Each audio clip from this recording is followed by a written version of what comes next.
Hello world, mimi ni Furaha Yao Mseke. Karibu na ninashare na wewe hekima za kukusaidia kwenye maisha kwa msingi wa neno la Mungu.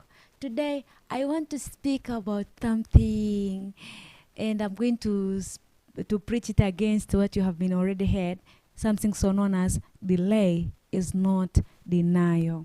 Kucheleweshwa sio kukataliwa. Lakini hii ni very practical kama anayekuchelewesha ni Mungu. Kama anayekuchelewesha ni Mungu, kucheleweshwa sio kukataliwa.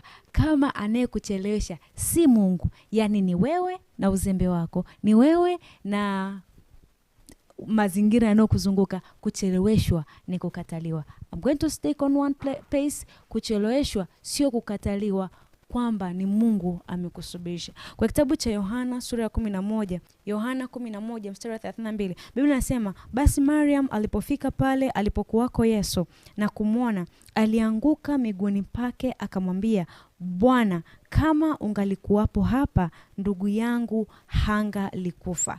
Kama ungalikuwako hapa, ndugu yangu hangalikufa. Walimtumia Bwana Yesu ujumbe kumwambia kwamba kaka yetu ni mgonjwa, hawezi. Tunaomba uje umponye. Na Yesu amekawia mpaka ndugu yao amekufa na amezikwa. Yesu amechelewa. Lakini kuchelewa kwa Mungu kwenda kujibu ombi lao la kumponya ndugu yao, halikuwa kwamba ndo amewakatalia. This is what I say, delay is not denial. If the one who has delayed you is God. Sehemu yako ya kufanya ni kuhakikisha tu kwamba kinachonichelewesha hapa ni Mungu na sio uzembe wangu. Ni Mungu na sio kukosa nidhamu kwangu. Ni Mungu na sio uvivu wangu. Hapo delay is not denial inakuwa ni kweli. Kuna wakati ambao unafika, unakuwa hauna tumaini kwamba things will work out for your good. Kwenye nyakati kama hizo, jikumbushe kwamba Mungu mara zote huwa anafikisha alichokichelewesha kwa matarajio makubwa zaidi ya yale tuliokuwa nayo.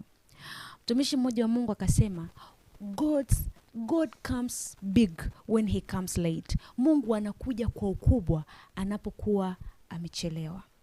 Hebu muamini Mungu. Kwenye kitabu cha Wakolosai sura ya 1 mstari wa 11 anasema, mkiwezeshwa kwa uwezo wote kwa kadri ya nguvu ya utukufu wake, mpate kuwa na saburi ya kila namna na uvumilivu pamoja na furaha. Wakati ambapo unaona tumaini halipo kabisa, kila kitu ambacho ulikuwa unakisubiri kimedelay, jikumbushe kwamba hapa nahitaji saburi ya kila namna. My delay is not denial as long as God is involved in it. Usikate tamaa. God will deliver his delay. Mungu anafikisha alichokichelewesha. My father used to say so. Mungu huwa anafikisha alichokichelewesha. And have faith kwamba atakapo kifikisha, atakifikisha kwa ukubwa. Hope so. Hana alicheleweshwa mtoto, akaletewa nabii. Ulichocheleweshewa na Mungu atakifikisha kwa ukubwa zaidi ya matarajio yako. I hope this has blessed you and you're gonna share it with others. Shalom in Christ. God bless you and bye.